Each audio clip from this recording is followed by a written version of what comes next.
Actually, what you are at Greyparrot, you are a software provider trying to improve the waste management. Can you please explain why we need to digitize the waste management? Thank you. So first of all, if you look at digital technologies, they've completely changed our lives in the last few years. And if you look at most industries, they're heavily digitized, relying on data, and even our everyday lives are basically filled with data and digital. But when you look at the $1.6 trillion waste management industry, it is actually quite shockingly under-digitized. There's a lot of automation, there's of course technology, but it is not data-driven. So if you look at 2.1 billion tons of solid waste that are produced every year, only 1% of that is actually going to be measured, and that is even done by hand. In Germany, only 25% of public companies report on their waste management. FMCG companies report on their recycling and packaging based on very small sets of data. So we really have a data gap. So we live in an online world, but waste is operating in a way that is offline. And so why is that important?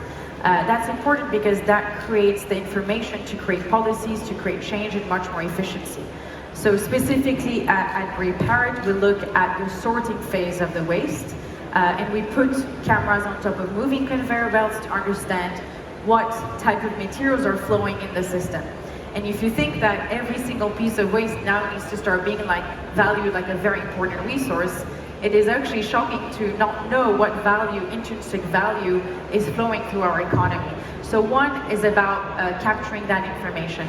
Second is the efficiency side, right? Because if you have data, you're able to make that sorting phase much more efficient and capture materials that today are not being captured.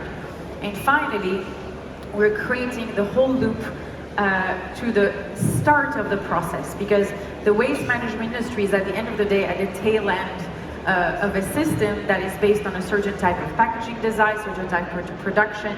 But if they don't know what is happening at the end of that cycle, we cannot make that change at the beginning. And so that data loop is extremely important. And beyond us, we will need many different types of technologies to do that. And you have amazing companies that are also here today, like Surplus, creating marketplaces for plastics. You have Circularize that's using blockchain to track different materials. So there's really a lot of movement there, and we really think that's going to be critical to create that change that we need in the next few years. Greyparrot has been recognized at the World Economic Forum as Tech Pioneer of the Year. That's quite a thing. Thank you. Is it just, sorry for that, is it just because everybody likes to digitize everything? Or can you give us some facts and numbers? What have you achieved with your work? So first of all, it's the improvement of recovery of materials, right? So when we're in facilities and you're able to put better vision technology that captures materials that are not seen there, we're seeing around a 20% recovery of this material. So within a year, we would save around 30,000 tons of waste. That information, as mentioned, is also used to the start of the value chain. So if a company knows my product is continuously ending up in landfill because sorting technologies are not able to pick that up, then that change of packaging has a huge impact because they're designing for recyclability. And we are talking about big data. Yes. To name it. It's big data, and at the end you want to get out of that big data the essence, to give us some guidelines how to act and how to create change. But which changes do we need for a circular economy? Knowing the numbers is only step one, isn't it? Absolutely.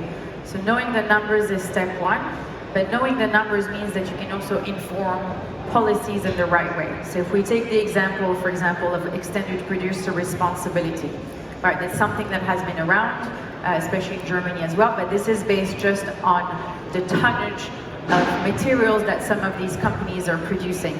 But it takes absolutely not into consideration, is that packaging actually recyclable? As in, is it fit for the recycling chain? And so only policies like that can be implemented to that much detail level if we have information.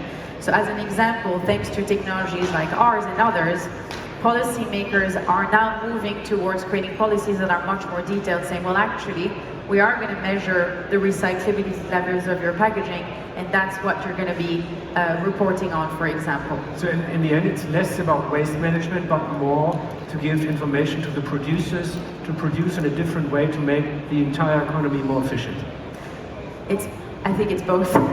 We're looking at one part of the value chain, but the reality is there are many different technologies that look at each part, and I think often we try to get to a point of, one technology is going to save everything and be the silver bullet, but actually you really need many, many different technologies and different solutions to come together to do that. But certainly there is room in the waste management itself for a lot more efficiency too.